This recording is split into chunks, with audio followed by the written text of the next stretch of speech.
kembali lagi dengan saya, Miss Indri Lestari, di sini di channel Edu's World. Hari ini saya akan membahas tentang tenses 1, 2, 3, 4 tenses yang ada di dalam bahasa Inggris. Dan 4 tenses tersebut ini adalah tenses dasar yang perlu dipelajari untuk para pemula. Para kalian yang baru pertama kali ingin mempelajari bahasa Inggris. Dan tenses-tenses tersebut di papan tulis ini akan sangat membantu untuk membuat kalimat dalam bahasa Inggris sehingga dapat memperlancar percakapan atau conversation dalam kehidupan sehari-hari. Oke. Dan untuk hari ini saya hanya akan membahas waktunya atau yang biasa disebut adverb of time. Adverb of time adalah keterangan waktu. Dan Dan di sini kalian bisa lihat, Mari kita mulai ya. Pertama adalah past tense. Apa sih sebenarnya past tense itu? Past tense adalah masa lalu. Masa lalu berarti masa di mana sudah benar-benar berlalu. Contohnya adalah masa kecil, masa ketika kamu bayi, atau masa lalu, ya masa lampau, ya, Dan past tense pasti akan menggunakan verb kedua, yang biasa disebut irregular or regular verb. Right. Nah, sekarang ada juga yang namanya present. Present itu adalah masa sekarang, biasanya disebut current situation. Present itu ada menjadi dua bagian. Present tense, atau simple present tense, dan yang kedua adalah present continuous. Nah, ini saya akan bahas di video berikutnya, karena saat ini saya hanya berfokus pada waktu dan fungsinya saja, Tapi yang pasti present adalah masa sekarang. Nah, oleh sebab itu, ya, menggunakan bentuk pertama. Lalu perfect. Perfect itu apa sih? Nah, sering bertanya-tanya kan, apa sih fungsinya perfect itu? Yang paling mudah diingat adalah perfect itu adalah sesuatu yang sudah kalian lakukan. Contoh yang paling mudah adalah saya sudah makan. Berarti kegiatan dalam perfect tense ini sudah kalian lakukan di masa lalu, tapi akan terjadi di masa depan kembali. Bisa terjadi di masa depan lagi. Berarti bisa juga dalam penggunaan kalimat yang merupakan adalah repetition atau yang bisa diulang-ulang, seperti contoh kegiatan yang kalian suka lakukan berulang-ulang. Ya, saya pernah nonton, ya, itu ya perfect, sudah dilakukan. Lalu yang keempat adalah future. Future itu adalah masa depan. Masa depan yang belum terjadi saat ini, atau biasanya dengan mudahnya kita sebut rencana. Rencana berarti belum terjadi sama sekali. Sekarang kita cari tahu bagaimana menentukan antara keempat tenses ini, yaitu dengan cara mengetahui keterangan waktunya. Keterangan waktu di dalam tenses-tenses ini adalah berikut. Kita lihat bersama ya. Past tense. Yang waktu yang digunakan adalah yesterday, yang artinya kemarin, this morning, pagi ini, last month, bulan lalu. 2 days ago yang artinya 2 hari yang lalu. Oke, jadi kalau ada kata ago itu berarti past tense. Oke, banyak contoh lainnya ya. 3 days ago, 3 months ago. Oke, selama ada kata ago. Lalu few years ago juga contoh ya. Jadi benar-benar sudah terjadi ya.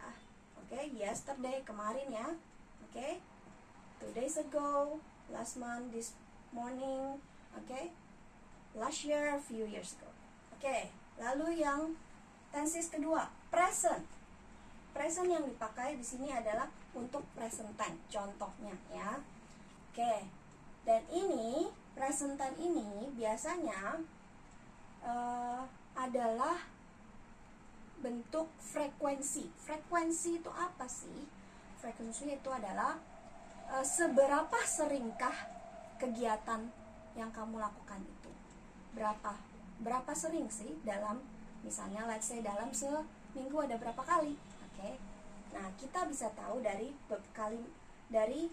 contoh waktu di sini. Oke. Usually, seldom, always. Oke, usually itu biasanya. Oke. Seldom jarang. Berarti ya antara 1 atau 2 kali doang. Hanya 1 kali dalam seminggu lah, let's say. Oke. Always berarti selalu. Berarti dalam seminggu bisa dilakukan 7 kali. Often, sering ya, antara 3 sampai 4 kali. Ya, every day berarti 7 kali dalam seminggu. Sering ya, berarti ya setiap hari. Oke. Once a week. Oke. Once a week 1 kali seminggu. Twice a week 2 kali seminggu. Oke. Sisanya menggunakan numbers ya. Hanya yang berbeda adalah 1 dan 2. Oke, 1 kali, 2 kali. Sisanya sama, 3, 4, 5, 6 ya.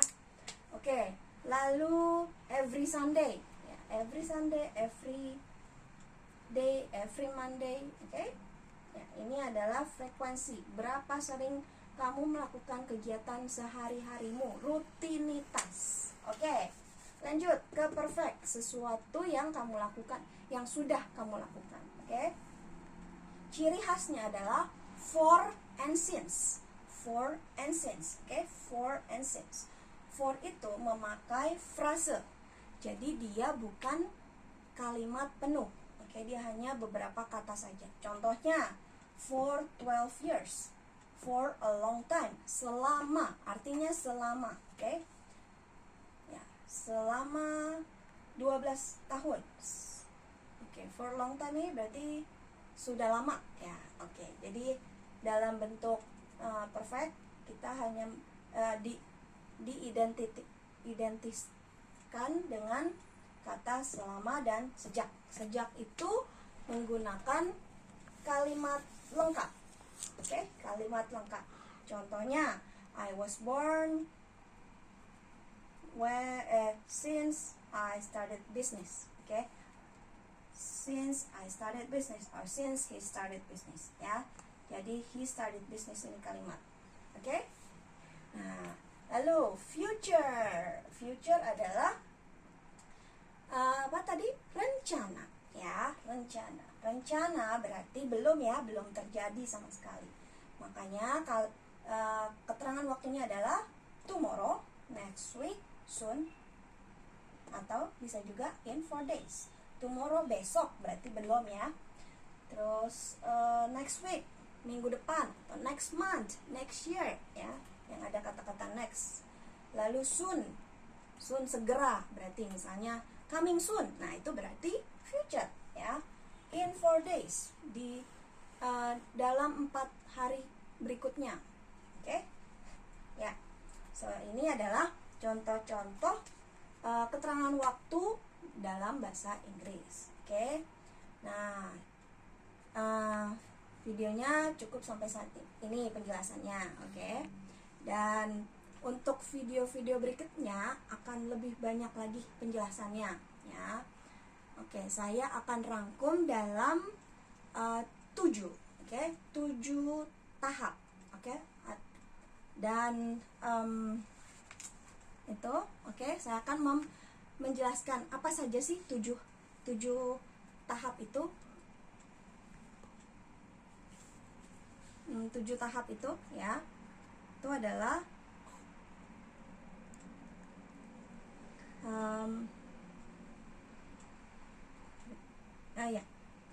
pattern atau pola dalam, ya, yang pertama adalah pattern atau pola dalam membuat kalimat, yaitu cara membuat kalimat dalam 4 tenses tersebut. Oke. Lalu present tense versus present continuous. Oke, yang present ini. Ya, yang ketiga adalah noun dan verb. Bedanya singular and plural dalam kalimat, ya, majemuk, single dan majemuk. Oke? Benda-benda atau kata kerja dalam majemuk dan single. Ya, yang keempat adalah adjektif atau kata sifat dan akan diberikan contoh-contohnya. Lalu yang kelima, macam-macam adverb. Bukan adverb yang seperti ini, tapi jenisnya, lebih ke jenis adverb itu apa sih? Kalau ini hanya adverb of time, tapi nanti di video berikutnya akan saya jelaskan lebih detailnya apa itu adverb. Adverb of place, adverb of manner. Oke, ada juga ya. Dan yang terakhir adalah modal verb ya. Oke, modal verb itu seperti can, may, and so on. Oke, jadi untuk menjadi lebih lancar lagi, tinggal diikutin ya video-video saya berikutnya. Oke, jangan lupa like, subscribe, and comment. Oke, semoga video ini hari ini dan penjelasan saya bisa membantu Anda untuk menjadi lebih baik lagi dalam bahasa Inggris. Oke, see you soon. Bye.